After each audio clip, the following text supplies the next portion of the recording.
Hi, I'm Bill McLeese with the Garage Gurus, and in this tech tip, I want to review how to set up and use a pressure transducer to check timing on an engine. We're going to be utilizing the Autel Ultra and the Maxi Scope built into the Autel VCMI. Let's head on over to the vehicle and we'll review the setup of the pressure transducer. Now that we're over here at the vehicle, let's review the setup on our pressure transducer. First thing we're going to need to do is remove the coil for the cylinder that we want to check the pressure on while the engine's running. The next thing, we're going to go ahead and remove the spark plug and then install our pressure transducer hose with the correct fitting. Once we've done that, we want to install and calibrate our pressure transducer. When we turn this one on, we happen to be using the Pico pressure transducer. When we turn this on, it self-calibrates and self-ranges for us. The next thing we're going to do is set up our DSO lead and make sure we have a good chassis ground to eliminate any kind of interference from other coils or any high impedance signals that could disrupt our DSO pattern on our scope. Now that we have all this set up, the next thing we want to do is go ahead and start the engine and get our pattern up on the screen. Now that we've got the engine running and the scope working, we can actually see that there's a bit of a pattern coming across here, but it's not very big and there's not a lot of detail in it. So I want to go ahead and make some adjustments. And the first adjustment I'm going to make is to the voltage division so I can make that pattern bigger, bring the amplitude up on it.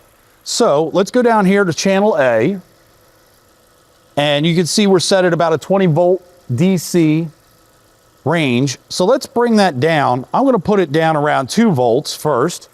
And even though I've just changed it here, if you watch in the background, you can actually see the amplitude change on this. But I can make that pattern a little bit bigger.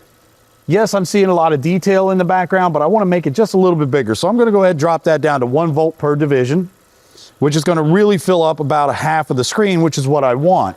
And now you can see we have a lot of definition in this pattern. I go ahead and pause this now that I have that coming across the screen, and I go ahead and shut the engine off.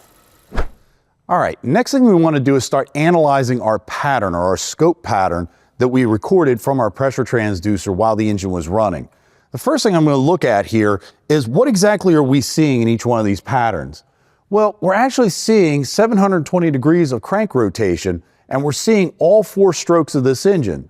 So the first thing we've got is our upsweep, which is our compression stroke. Then, once it hits its maximum compression while running, we get our power stroke. That's after we've ignited the fuel and air in the cylinder. You'll see a little transition down here at the bottom where we go into a little bit of a vacuum pull before going and opening our exhaust valve and allowing the atmospheric air or the exhaust to start pushing out of the cylinder as the piston comes back up. And you can actually see a little bit of air deviation in there as the airflow is leaving the combustion chamber.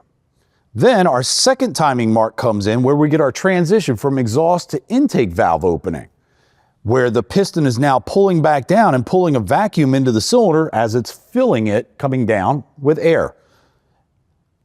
We can also see in the vacuum point after that transition a little bit of deviation again, which is again the airflow coming across the intake valve and creating a little bit of turbulence, which is normal. Then we start the pattern back over again and compress the air and get ready to start the whole 720 degree rotation all over again. The next thing I want to do is go ahead and expand this pattern a little bit more. I'm seeing multiple 720 degree rotations across the screen. I want to narrow this in on just one of them because the next thing I'm going to do is utilize this to check the actual timing of the intake and exhaust cams using the 720 degree markers on the Autel Ultra screen. So the first thing we're going to do is do the zoom.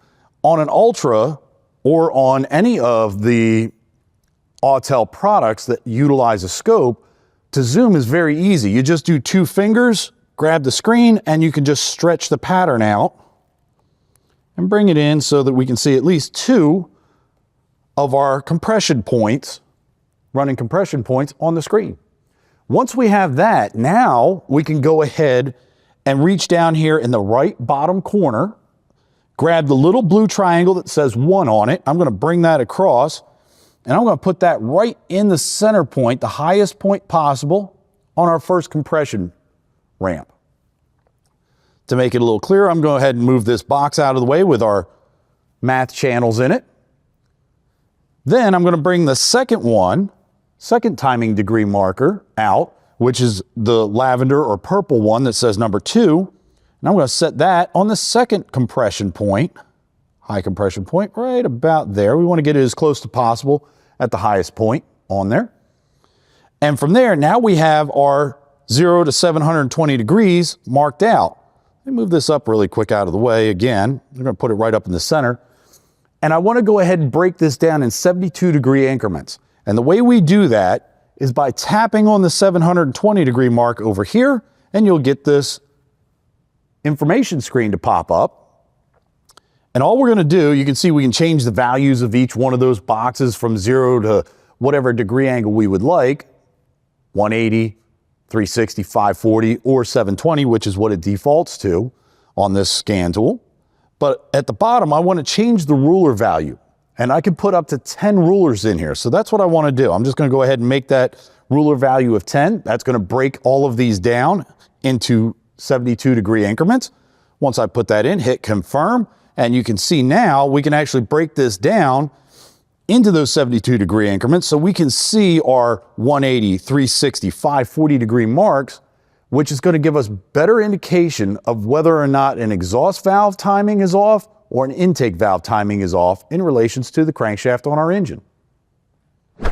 Hopefully this will help you to diagnose timing issues on the engine that you're working with in your shop. For more information like this, check out garagegurus.tech. Again, my name is Bill McLeese. Thank you for watching.